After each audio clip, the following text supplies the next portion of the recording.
இன்றைய சட்டக்கவசம் செய்திகள் வாசிப்பது தலைமை செய்தியாளர் ஏ அப்பாஸ். வால்பாறை அடுத்த வாட்டர்ஃபால்ஸ் டைகர் பள்ளத்தாக்கு பகுதியில் வெளிநாட்டு பயணியை யானை தாக்கி சிகிச்சை பலனின்றி உயிரிழப்பு.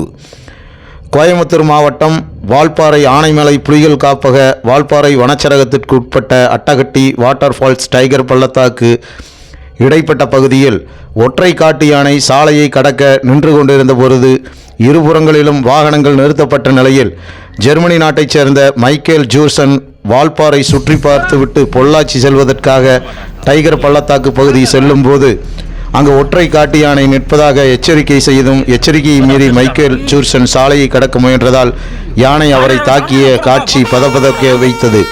இதில் கால் மற்றும் கைகளில் வெளிப்புற காயங்கள் ஏற்பட்டன. மேலும் யானை தூக்கி வீசியதில் அவருடைய இருசக்கர வாகனம் தூக்கி வீசப்பட்டது. உடனடியாக வாட்டர்ஃபால்ஸ் எஸ்டேட் மருத்துவமனைக்கு முதற்கட்ட சிகிச்சை பெற்று மேல் சிகிச்சைக்காக 108 ஆம்புலன்ஸ் மூலமாக பொள்ளாச்சி அரசு மருத்துவமனைக்கு உயர் சிகிச்சைக்காக அனுப்பி வைக்கப்பட்டனர். மருத்துவ கவனிப்பு இருந்த போதிலும் சிகிச்சை பலனின்றி உயிரிழந்தார். மேலும் இந்த ஒற்றை காட்டு யானை இப்பகுதியில் கடந்த 1 மாத காலமாக வாகனங்களை வழிமறித்து வருகின்றது. வனத்துறையினர் யானையை விரட்டும் பணியில் ஈடுபட்டு வருகின்றனர். மேலும் வெளிநாட்டு பயணி உயிரிழந்த பெரும் சோகத்தை ஏற்படுத்தியுள்ளது.